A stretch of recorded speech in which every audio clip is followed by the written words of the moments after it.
kami sungguh percaya akan karena kami sudah mengalami, kami sudah merasakan, kami sudah menikmati bahwa janji Tuhan digenapi bagi kami. Sehingga kami bersyukur dan kami berterima kasih. Dan hati kami terus mau diisi, dipenuhi oleh Tuhan, sehingga kami handal dalam hidup kami sehari-hari. Mari sampai kami selamat, hati kami siap menerima Tuhan.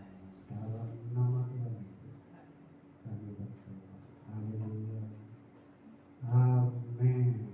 Puji Tuhan, kita selalu duduk. Salam.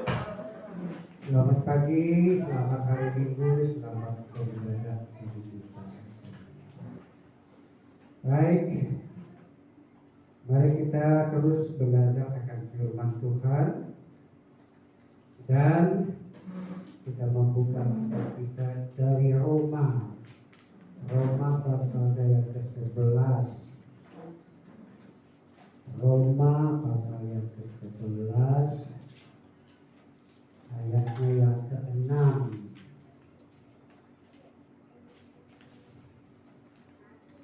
Roma pasal 11 ayat 6. Sudah? Mari kita baca bersama-sama. 2, 3 ya. Tetapi jika hal itu terjadi karena kasih karunia, maka bukan lagi karena perbuatan. Sebab jika tidak demikian, maka kasih karunia itu bukan lagi kasih karunia. Ya. Jadi dikatakan kalau begitu kasih karunia itu bukan lagi kasih karunia. Gitu. Jadi jangan dicemari, jangan dikacaukan ya. Dari kasih karunia itu jangan dikacaukan. Oleh karena itu saya membuat judul khotbah hari ini Injil Anugerah yang tak tercemar, gitu ya. Injil Anugerah yang tak tercemar. Jadi anugerah itu, kasih karunia itu jangan dicemari, jangan ternoda, gitu ya. Jadi kasih Tuhan, kemurahannya, anugerahnya jangan ternoda, jangan dicemari. Kenapa saudara yang kasih Tuhan? Karena kita berawal dari kata Injil itu sendiri. Bahwa Injil itu apa? Injil adalah kabar sukacita, kabar baik, kabar gembira, kabar sukacita. Injil adalah kabar sukacita, kabar baik, gitu ya. Oleh karena itu kabar baik ini jangan dicemari. Kabar baik ini jangan dikacaukan, gitu ya. Karena hati-hati saudaraku yang dikasih Tuhan, kita masih ada di bumi ini.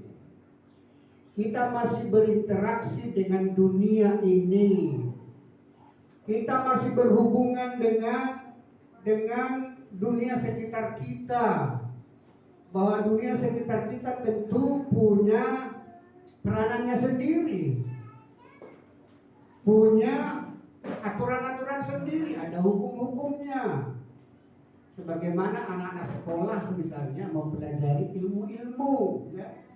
Ada ilmu ekonomi, ada ilmu hayat, ada matematika, ada filsafat. Dan sebagaimana ilmu-ilmu dalam pendidikan, ada juga pengajaran-pengajaran yang lain yang kita katakan kepercayaan yang dikatakan sebagai agama-agama. Jadi kita masih berada hidup bersama-sama dengan pihak-pihak yang lain.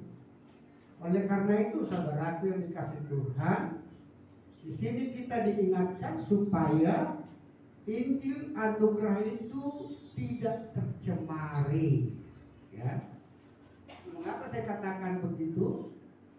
Karena suka tidak suka, mau tidak mau, dalam kenyataannya sebagaimana saya katakan, karena kita masih berada bersama-sama dengan kelompok-kelompok dunia ini, sadar atau tidak sadar kita sepertinya terpengaruh, ya. Sepertinya kita bahkan mengadopsi ajaran-ajaran yang lain.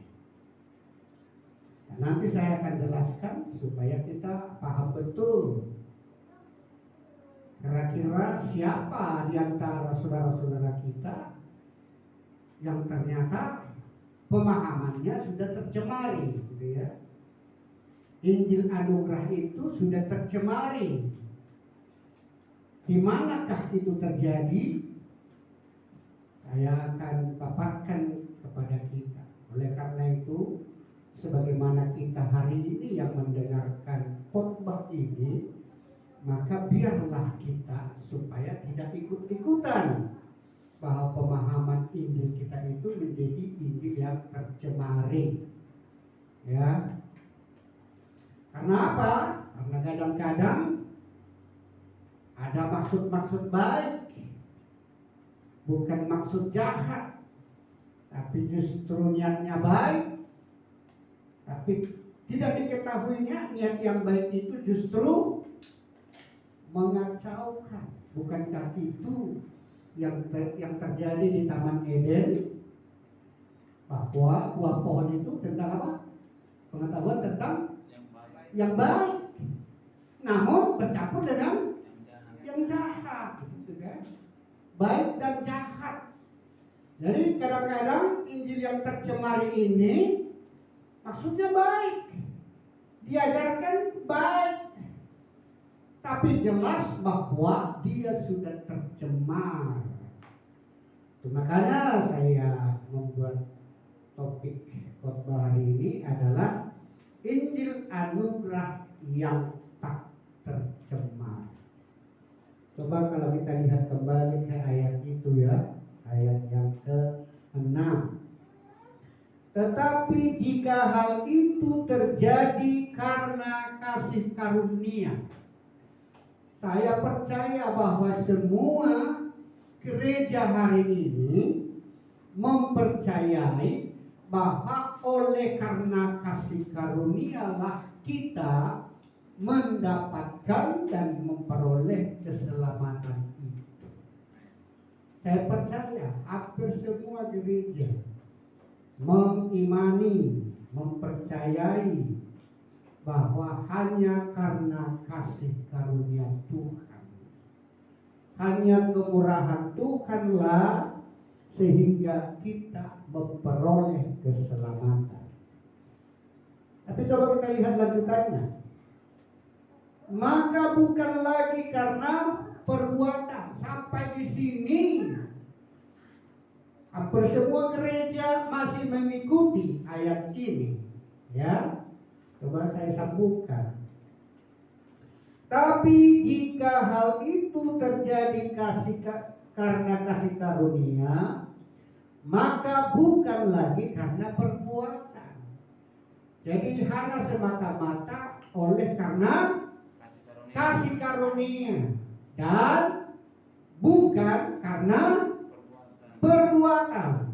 Ini masih umum dipahami oleh gereja hari ini. Kita teruskan lagi. Sebab jika tidak demikian, maka kasih karunia itu bukan lagi kasih karunia. Sedikit pun dia tercemari, maka menurut firman ini mengatakan bahwa itu bukan lagi kasih karunia. berlangsung baik, dia menambah. Tapi menurut ayat ini dengan tegas mengatakan berarti bukan lagi kasih karunia. Karena coba kita perhatikan sekarang di tengah-tengah hidup kita.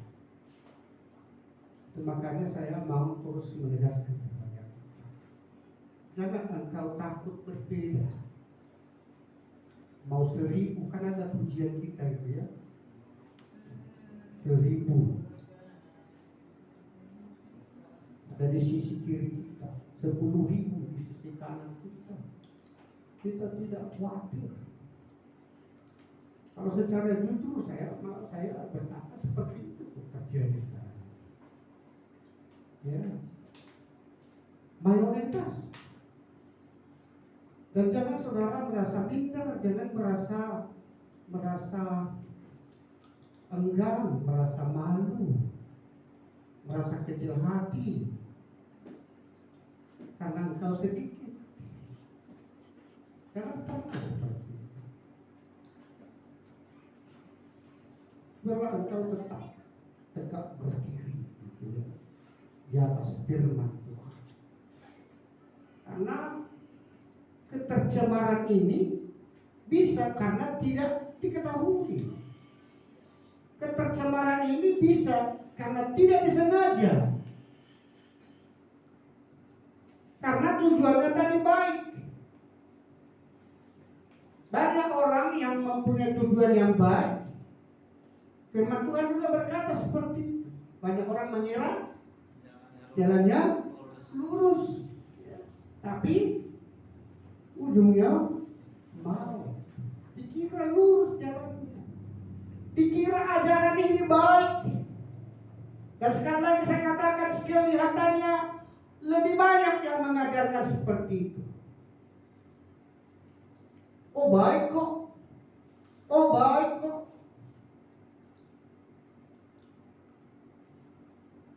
Tapi jelas dikatakan tadi di sini.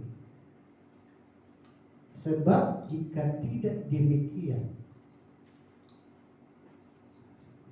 dimulai ayatnya, maka bukan lagi karena perbuatan. Ya, kalau dikatakan pemberian, pahamilah bahwa itu murni pemberian. Jangan engkau bayar pemberian. Engkau melakukan sesuatu tidak berkaitan dengan pemberian itu. Kalau ada seseorang yang memberi secara tulus kepadamu, jangan balas pemberian itu. Kalau kau balas pemberian itu, berarti pemberian itu bukan lagi pemberian. Kalau kau membayar, jangan hubungkan dengan pemberian yang tadi. Tulus engkau memberi, berikanlah. Tapi jangan engkau memberikan itu karena berkaitan dengan pemberiannya yang tadi. Kalau pemberian yang tadi kau balas dengan pemberian, dikatakan satu-satu, impas.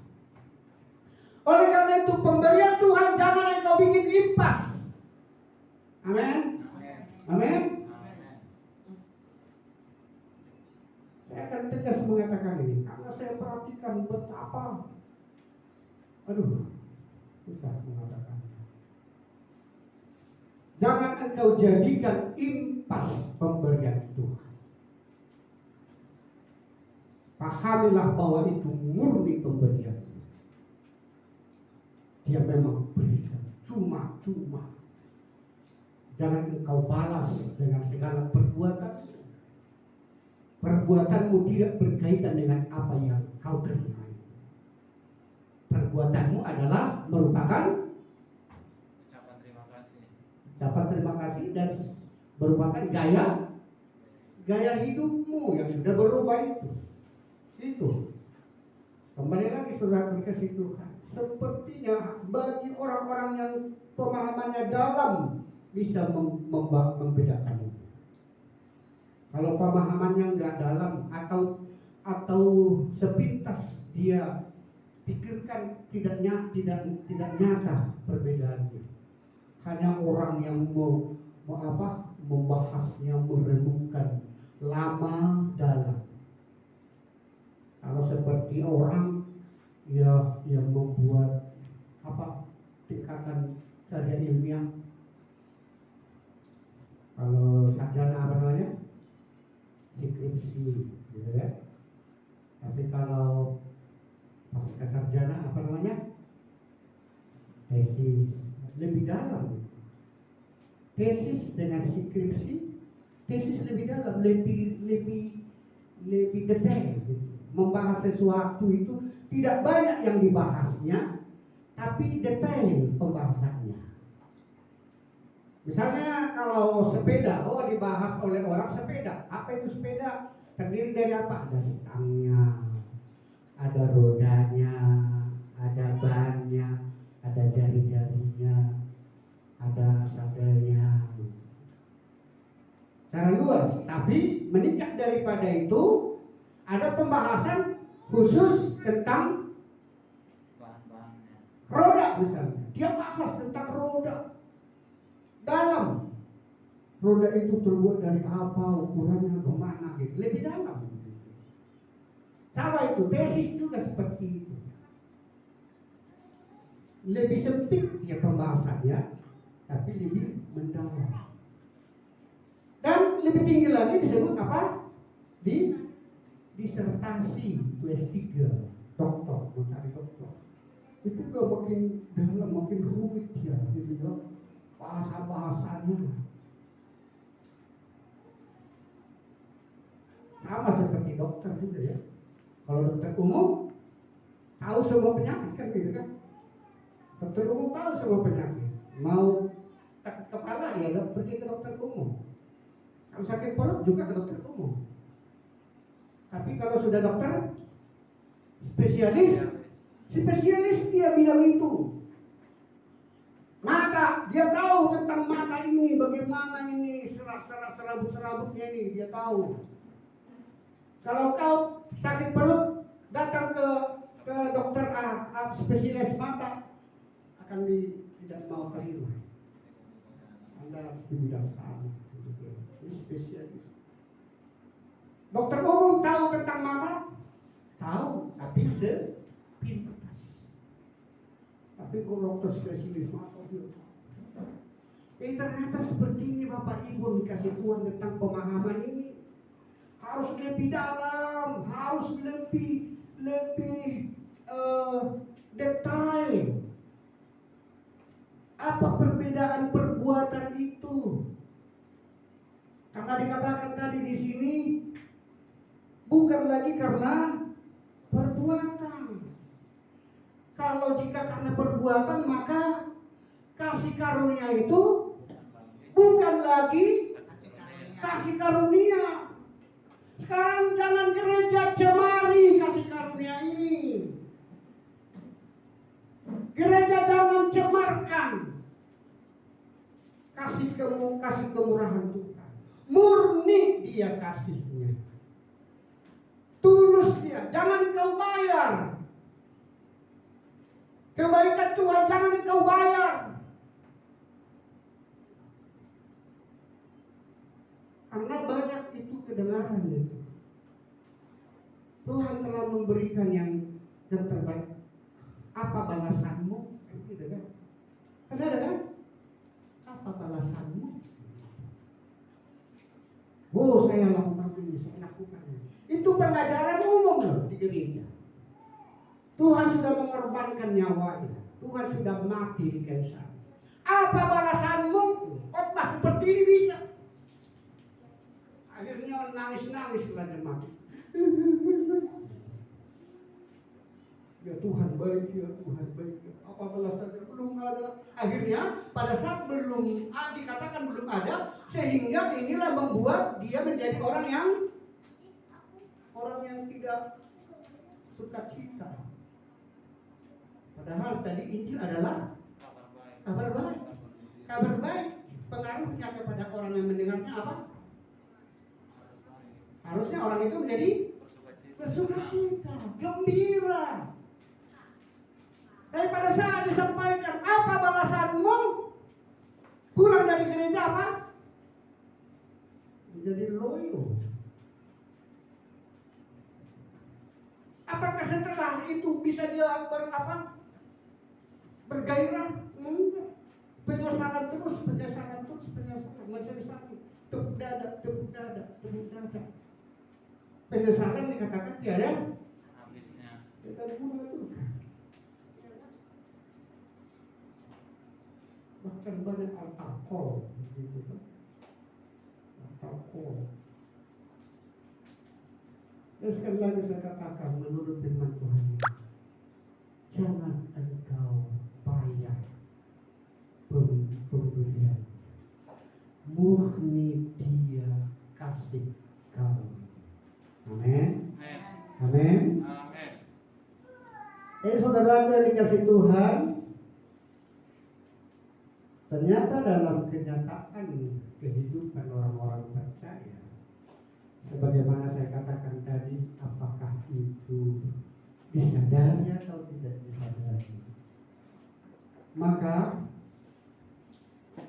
kasih karunia itu sudah menjadi tercemar, sudah mau diisi, mau dibayar, ya. Kasih karunia itu mau dibayar. Bahkan istilah bayar harga itu bukan hal yang jarang, ya. Tapi berani bayar harga itu adalah pernyataan-pernyataan yang umum. Berani bayar harga. Kalau dalam bahasa Jawa ya apa? Wani piro. Nggak apa-apa kalau bahasa Jawa. Tapi kalau bahasa imam, jangan kamu katakan berani bayar harga. Kenapa?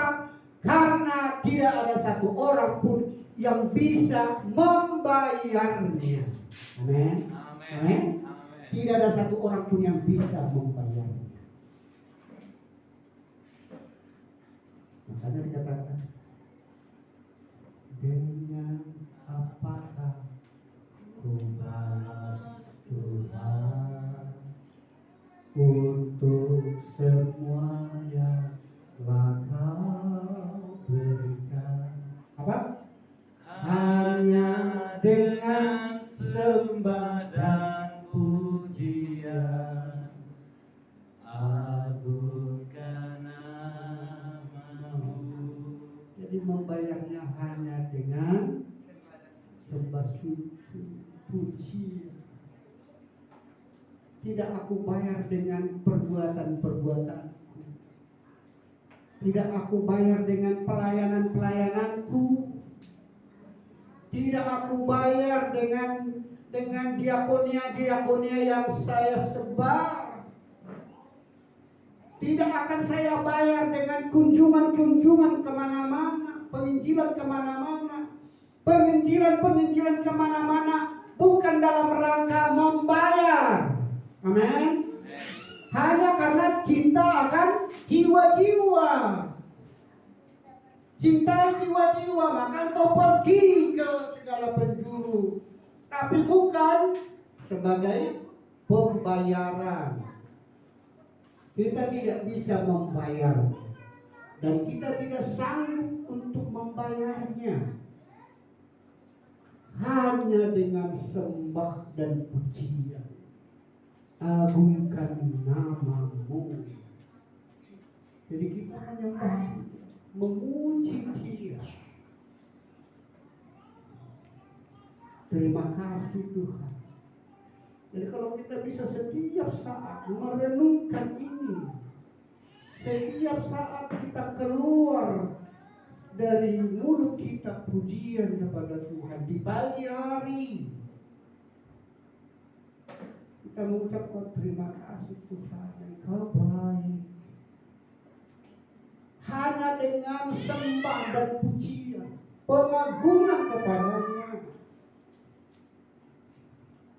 Kalau kau melakukan banyak aktivitasmu di kehidupan sehari-hari, ketahuilah bahwa aktivitasmu itu bukan dalam rangka membayar apa yang Tuhan berikan kepada kita, tetapi merupakan gaya hidup kita, karena kita sudah diperbaharui, sudah dirubah. Pada minggu kemarin saya sudah menyampaikan khotbah tentang sifat alamiah yang baru. Jadi kalau kita suka memberi, suka menolong orang, empati kepada orang, itu adalah sifat alamiah yang baru kita. Bukan dalam rangka membayar. Dan coba bagaimana kita bisa renungkan kebaikan Tuhan, bawa dalam keadaan sehari-hari. Saya bercerita-cerita dengan saudara beberapa hari kemarin, bercerita tentang corona pada bulan-bulan lalu, dan dampak akibat corona itu sampai hari ini. Ada temannya dia dikatakan masih tergantung tabung oksigen karena mungkin paru-parunya sudah sesak rusak. Bayangkan oksigen satu tabung berapa rupiah. Pada zaman itu saya masih sempat sebentar saya dikasih tabung itu, dan menaik dari 50.000 satu tabung, berlangsung berbisnis orang kan waktu itu langsung 100.000. Itu pun langka, berebut orang. Lalu naik lagi, nggak berapa hari kenaikannya luar biasa, 150. Padahal satu tabung hanya bertahan berapa? Enggak jam-jam. Padahal orang hidup satu hari berapa jam?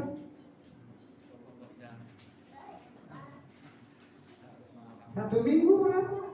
Itu semurah-murahnya aja 10.000 aja bisa di satu tabung. Coba 2 jam misalnya, 10.000 2 jam.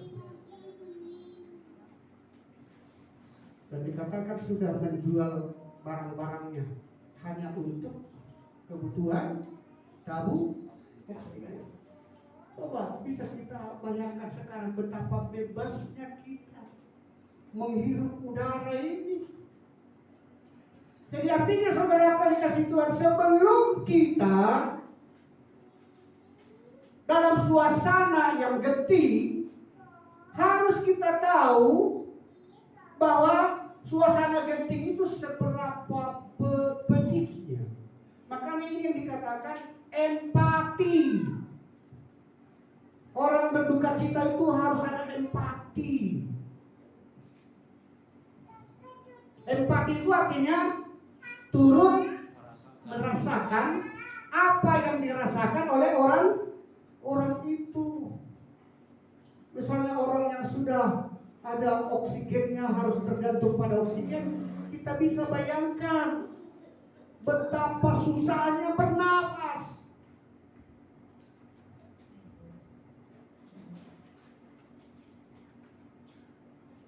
Sampai tersengal-sengal gitu, bernapas susah. Seperti yang asma itu susah itu bernapas. Ada sampai itu ya sininya ya. Ini kalau pak makannya ini sampai karena volume udara itu kita harus rasakan, bayangkan itu. Dengan kita bayangkan seperti itu, maka muncullah ucapan syukur kita. Terima kasih Tuhan, paru-paru saya masih bisa menghirup udara secara maksimal, sehingga saya tidak perlu membayar tabung oksigen. Itu satu sisi. Lalu lagi sisi yang lain, seperti apa ginjal kita. Ginjal yang sampai orang gagal ginjal, cuci darah.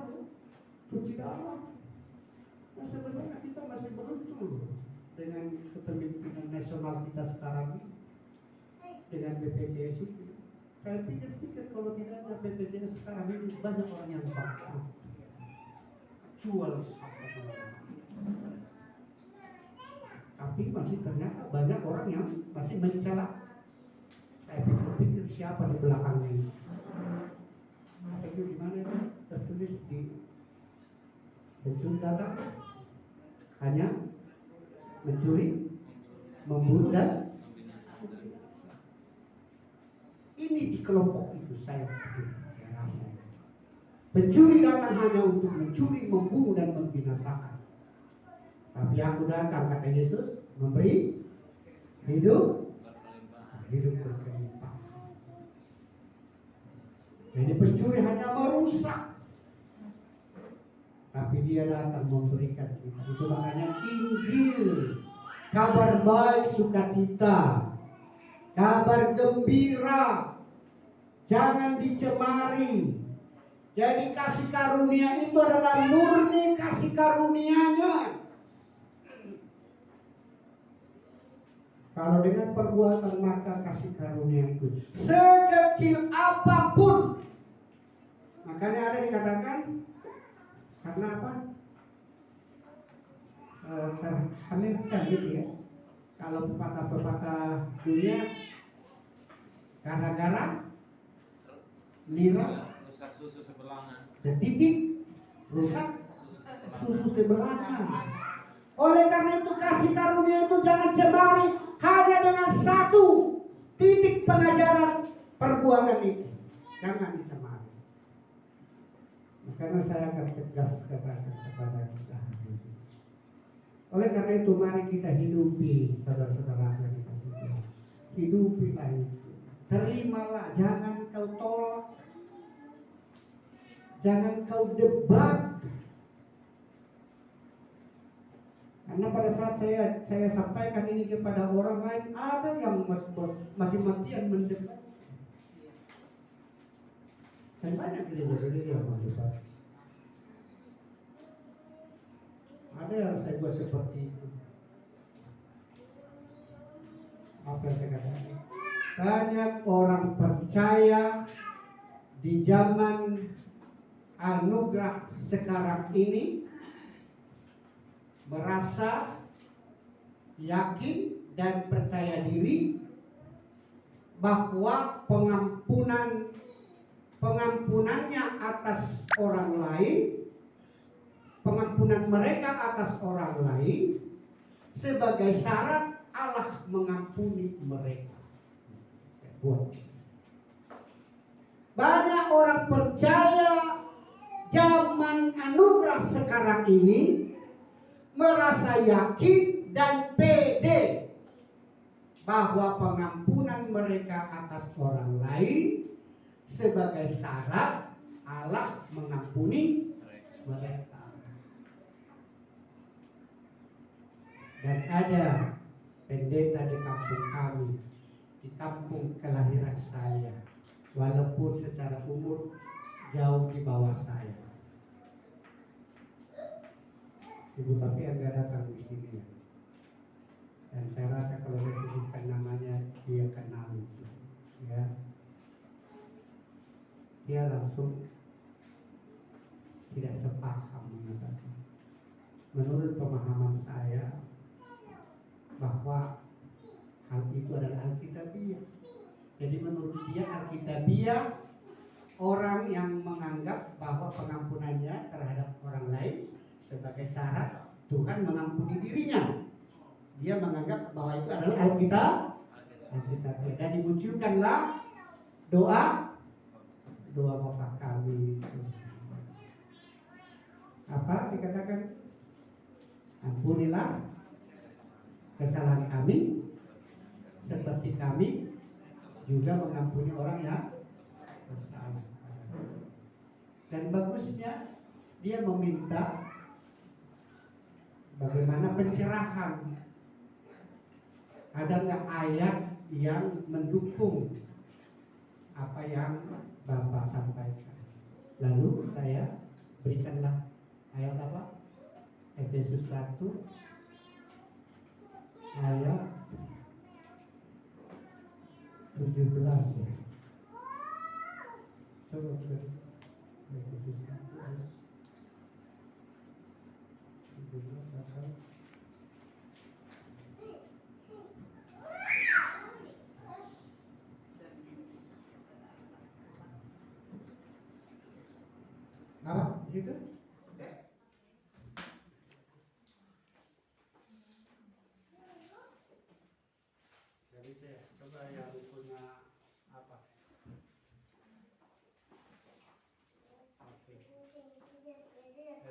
1 ayat.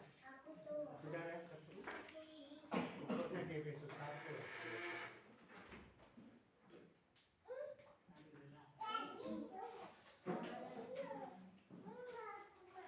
Bahwa pengampunan dosa itu hanya karena kekayaan kasih karunia-Nya saja. Gitu ya. Pengampunan dosa itu hanya karena kasih karunia-Nya. Dan bahkan ada lagi ayat-ayat yang seterusnya mengatakan, biarlah kamu saling mengampuni sebagaimana aku sudah mengampuni. Gitu ya. Jadi pengampunan Tuhan tidak lagi berdasarkan apa kita bisa mengampuni orang lain atau tidak. Namun masih banyak gereja menganggap bahwa pengampunan Allah kepada dirinya didasari kemampuannya atau keberhasilannya mengampuni sesamanya. Dan saya tulis di situ, puaskah begitu? Nyamankah begitu? Tapi ternyata mayoritas orang Kristen hari ini merasa nyaman. Siapa yang merasa nyaman kalau kemampuannya mengampuni sesamanya menjadi dasar Tuhan mengampuninya? Siapa yang bisa merasa nyaman hari ini? Ada. Tapi betapa tidak pentingnya hari ini. Bagi mereka nggak penting. Padahal sebenarnya tidak mungkin orang itu bisa mampu mengampuni sesamanya. Kalau orang tidak bisa mampu mengampuni sesamanya, otomatis berarti Tuhan tidak mengampuninya. Tapi karena tidak diketok kepalanya hari ini, tidak masalah. Karena hari ini hanya orang dapat melihat dengan matanya sendiri saja. Seperti si Thomas itu dulunya kan. Kalau saya tidak, cucukkan jari saya ke lubang bekas paku itu. Aku tidak percaya. Jadi orang Kristen mayoritas hari ini pun tidak mempermasalahkan itu. Betapa tegarnya hari ini. Banyak pendeta merasa tegar, meyakini bahwa pengampunannya terhadap orang lain menjadi dasar Tuhan mengampuninya. Tegar dia. Padahal kalau jujur, apa yang keluar dari mulut kita? Aku tidak mampu untuk mengampuni sesama. Tapi aku bersyukur bahwa hal itu tidak menjadi syarat engkau mengampuni aku. Tapi apa yang terjadi saudara yang dikasihi Tuhan? Pada saat kita tahu bahwa Tuhan mengampuni kita, tidak berdasarkan apakah kita mampu mengampuni orang lain, justru apa yang datang dari mulut kita? Ucapan syukur, terima kasih Tuhan. Dan selain ucapan syukur, maka betapa gampang kita nantinya mengampuni orang lain. Amin. Amin. Engkau diampuni oleh Tuhan, syaratnya bukan karena engkau mengampuni orang lain, tapi pada saat engkau pahami bahwa Tuhan mengampunimu bukan karena mampu mengampuni orang lain, justru engkau dimampukan untuk mengampuni sesama. Lebih gampang kita mengampuni. Lebih gampang kita mengampuni. Jadi selalu doa Bapak kami. Padahal saya ajarkan di sini doa Bapak kami masih dalam di era perjanjian lama. Karena Yesus belum menyelesaikannya. Ya. Oleh karena itu jangan kita cemari. Saya akan berulang-ulang akan mengatakan kepada gereja jangan dicemari. Ya. Jangan dicemari. Kasih karunia jangan dicemari. Pengampunan Tuhan jangan dibantu. Pengampunannya memang murni. Ya. Oke.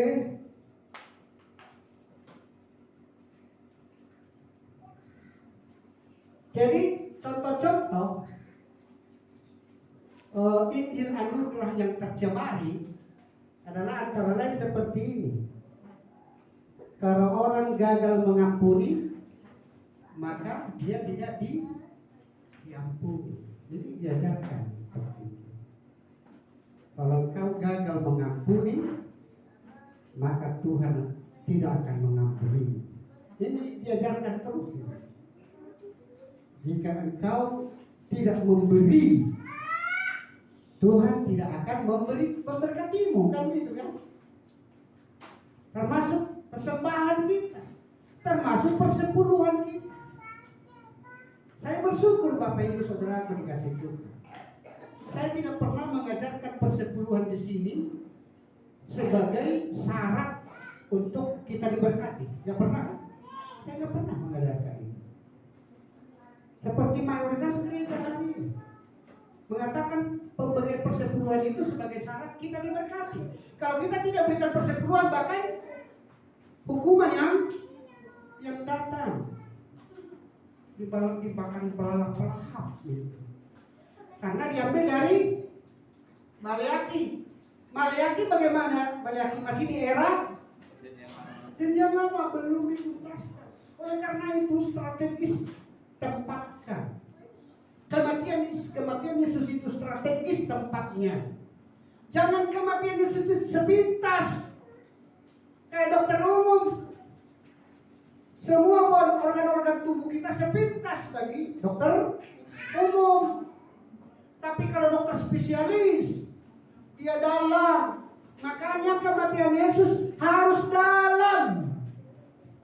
Dalam dihayati, dalam direnungkan apa maknanya, apa tujuannya. Kalau kematian Yesus tidak bermanfaat di dalam iman kita, apa bedanya dengan ajaran di luar sana? Kalau perbuatan-perbuatan kita yang menentukan, apa bedanya? Di sana juga seperti itu. Tapi orang-orang yang selalu mencela-mencela itu langsung bertanya, berarti kita nggak boleh dong berbuat baik, gitu kan? Berarti kita nggak perlu perbuatan. Apa jawaban jemaat di sini? Kalau pertanyaan mereka seperti itu, berarti nggak perlu dong perbuatan, tidak perlu berbuat baik. Apa jawaban kita? Perbuatan baik kita sudah merupakan sifat alami dari diri kita yang sudah memiliki sifat alamiah yang sudah berubah. Perbuatan baik kita itu akan muncul. Makanya saya lebih fokus kepada penyebabnya, bukan akibat. Berarti perbuatan baik itu merupakan akibat. Sebabnya adalah kita sudah menerima sifat alamiah yang baru. Akibatnya kita melakukan perbuatan-perbuatan yang baik. Hasilnya, kalau Injil anugerah, perbuatan baik ini dibuat di depan. Jika kau berbuat baik, maka engkau akan diberkati oleh Tuhan. Tapi jika engkau tidak berbuat baik, maka engkau tidak diberkati Tuhan. Ini Injil anugerah campuran. Bisa dipahami perbedaan? Dan saya percaya Bapak Ibu Saudara Tuhan, saya tidak banyak mengajarkan engkau lakukan ini. Tapi jika kita pahami bahwa kita sudah menerima sifat alamiah yang baru sebagai manusia yang baru, maka dengan sendirinya kita tidak gampang sungut-sungut, kita tidak gampang kecewa, kita tidak gampang sakit hati, kita tidak memiliki sifat iri, tidak ada dengki. Kita bahkan ikut bersukacita atas keberhasilan orang lain. Kenyataan sekarang ini justru lebih sulit orang bersukacita di atas kesuksesan orang lain. Susah mengomentari dia. Wah, korupsi kali itu. Ngomong kali itu. Jual itu kali dari kampung. Sulit. Jadi rasa empati itu, dia bisa merasakan apa yang dirasakan orang itu.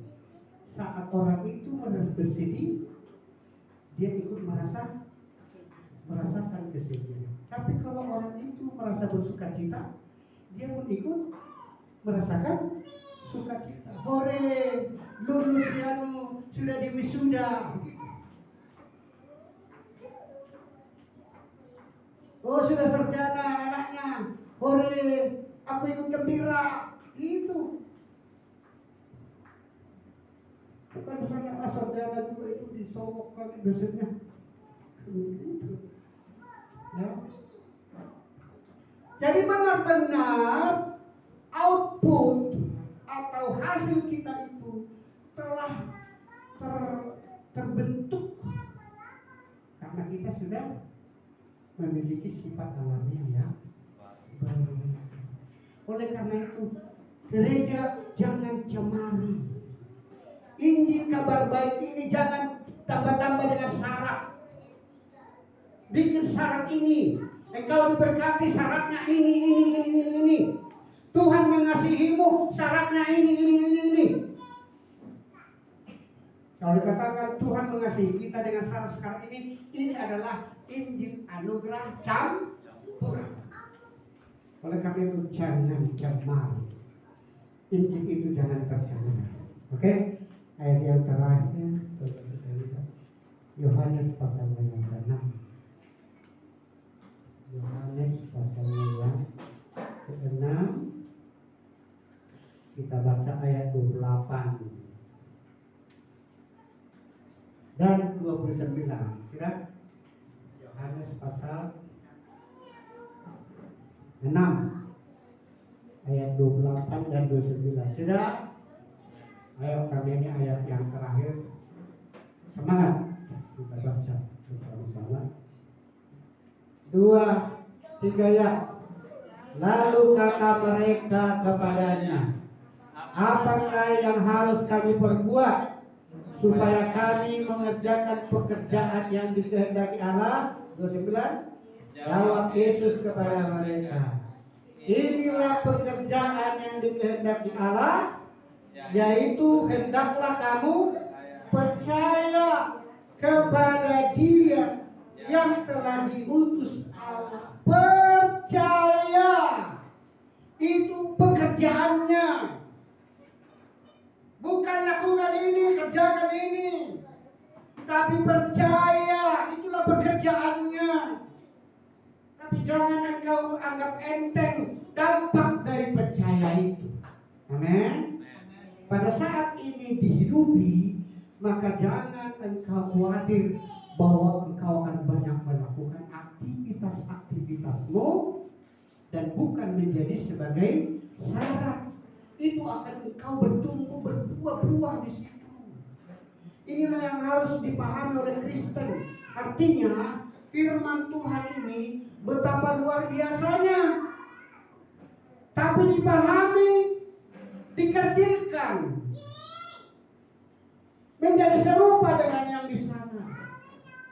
Itu makanya pola hidup kita tidak mekar, tidak bisa berbeda dengan dunia ini. Saya percaya. Mengapa demikian? Karena ini dicemari. dengan segala peraturan dan hukum-hukumnya itu tadi dicemari. Karya Tuhan yang mati digantung salib itu pengen dibayarnya. Sekarang pertanyaannya, mengapa orang menjadi lebih suka dengan Injil yang telah dicampur itu? Kira-kira apa? Mengapa orang-orang menjadi lebih suka? Kira-kira karena orang-orang ingin membuktikan dirinya, ya, ingin membuktikan dirinya, kelihatan, nampak, kesohor, terhormat, begitu ya. Makanya tidak jarang di gereja kalau tidak diumumkan sumbangannya, marah. Dan bahkan sumbangan itu memiliki motivasi yang berbeda. Makanya dicarilah metode-metode yang bisa menggugah. Apa metode menggugah? Salah satu cara metode menggugah apa? Metode menggugah supaya orang menyumbang. Halo? Apa metode apa? Hah? Gak ada negara tahu? Hah?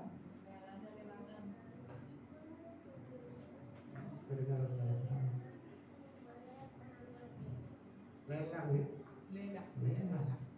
Lelang di gereja itu. Oh, bentuknya apa? Nggak berani-berani. Sekali 2 kali. Pasti panasin sama temannya satu. Kok dinaikin? Misalnya 300. Kalau kali 300, kalah kita. 350. Wah, 350 di sana. Tersaingi lagi di sebelah sana. 400. Gitu. Begitu. Jadi emosi bukan buah roh. Bukan buah roh, tapi buah daging yang emosional. Gitu ya. Karena pemberian seseorang yang tidak diumumkan akan menjadi sungguh-sungguh. Gitu ya. Saudara dikasih Tuhan, apa yang menyebabkan sehingga Injil anugerah ini dicampur dengan segala tambahan-tambahannya adalah keinginan manusia supaya ingin ada dalam dirinya pengakuan. Oh, saya sudah seperti ini, dia lebih hebat. Oh, dia sosial dermawan, gitu kan? Oh, dia seperti ini. Bagi orang yang sudah benar-benar memahami Injil anugerah yang sejati itu, tidak mengurangi semangatnya untuk memberi, sekalipun pemberiannya itu tidak dipublikasikan. Bahkan sekalipun tidak dihormati, dia tidak menguranginya. Sepanjang ada pada saya mau berikan. Adalah pemberian yang murni. Ya, saya percaya sedikit banyaknya bahwa pengajaran di gereja ini sudah terserah. Karena tingkat memberi di antara kita, persepuluhan di antara kita itu termasuk tinggi dibandingkan dengan yang sana, yang sementara di sana dikotbahkan tentang tidak memberi itu akan tidak diberkati, ya, atau dimakan belalang rugi. Oleh karena itu, saudara kasih Tuhan, kembali saya tegaskan lagi, tema renungan hari ini adalah Injil anugerah yang tidak tercemar. Bahwa berita sukacita itu benar-benar berita sukacita. Dan kasih karunia-Nya itu adalah sungguh-sungguh kasih karunia. Tidak ditambah-tambahi dengan syarat lakukan ini, kerjakan ini. Kalau dikerjakan sedikit pun dia ternoda, maka firman Tuhan tadi mengatakan bahwa itu bukan lagi kasih karunia. Jadi saudaraku yang dikasih Tuhan, kemurahannya, kebaikannya jangan engkau bayar dengan membalas segala perbuatanmu. Perbuatanmu adalah merupakan hasil daripada kita sudah menjadi pribadi yang baru. Ya. Yang bisa kita lakukan, tadi dikatakan apa yang kami lakukan adalah hanya percaya. Dan bagaimana kau membalasnya? Kita coba naikkan pujian ini, pujian terakhir. Dengan apa? Bisa. Dengan apakah? Kalau pertama itu apa? Refnya ada ya. Dan saya undang kita bagi berdiri.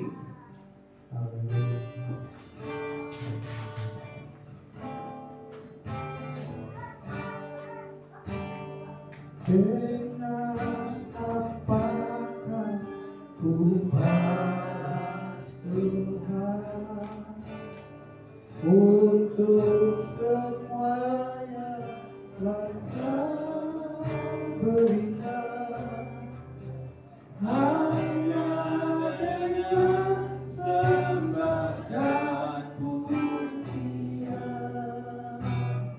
Agungkan namamu.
Hanya dengan ucapan syukur itulah yang bisa kami berikan sebagai balasan apa yang Tuhan telah berikan kepada kami. Kami tidak bisa membayarnya dengan perbuatan kami. Kami tidak bisa membayarnya dengan aktivitas kami. Hanya ucapan syukur. Terima kasih Tuhan. Terima kasih Tuhan, kami tidak mau membayar kebaikan-Mu, kami tidak mau membayar kemurahan-Mu, tapi hanya kami percaya bahwa Tuhan baik. Tuhan berkorban bagi kami, Tuhan telah memberikan yang terbaik. Terima kasih Tuhan, terima kasih. Injil anugerah Tuhan biarlah kami hidupi murni, bahwa Tuhan memberi bukan dengan alasan supaya kami memberi. Kami memberi supaya kami diberi, hanya berlaku antara sesama kami. Tetapi bagi Tuhan, saat kami tidak sanggup memberi, Engkau tidak pernah membatalkan kebaikan-Mu. Engkau tidak pernah mengurungkan niat-Mu untuk memberkati kami. Jamah kami Tuhan semua yang hadir saat ini, biar kami tidak dicemari dengan paham-paham yang lain yang sepertinya baik, tapi firman-Mu juga telah mengingatkan kami bahwa bisa-bisa orang merasa hal itu baik, sebagaimana orang menganggap jalannya lurus, mengira jalannya lurus, tapi ujungnya buruk. Maka hari ini firman-Mu lah menjadi penuntun kami. Kami berpegang teguh akan firman-Mu. Kalau firman-Mu mengatakan bahwa kasih karunia adalah kasih karunia, dan jika oleh perbuatan maka kasih karunia itu bukan lagi kasih karunia, maka kami pegang terus bahwa Tuhan murni memberikan yang terbaik bagi kami. Dan biarlah kami juga menerapkan itu dalam hidup kami. Orang tua murni mengasihi anak-anaknya. Terima kasih Tuhan, Abang telah menyampaikan firman. Dan firman Tuhan tidak akan pernah kembali dengan sia-sia. Dalam nama Tuhan Yesus, kami telah berdoa. Haleluya, haleluya. Amin, amin. Berikan kemuliaan Tuhan kita.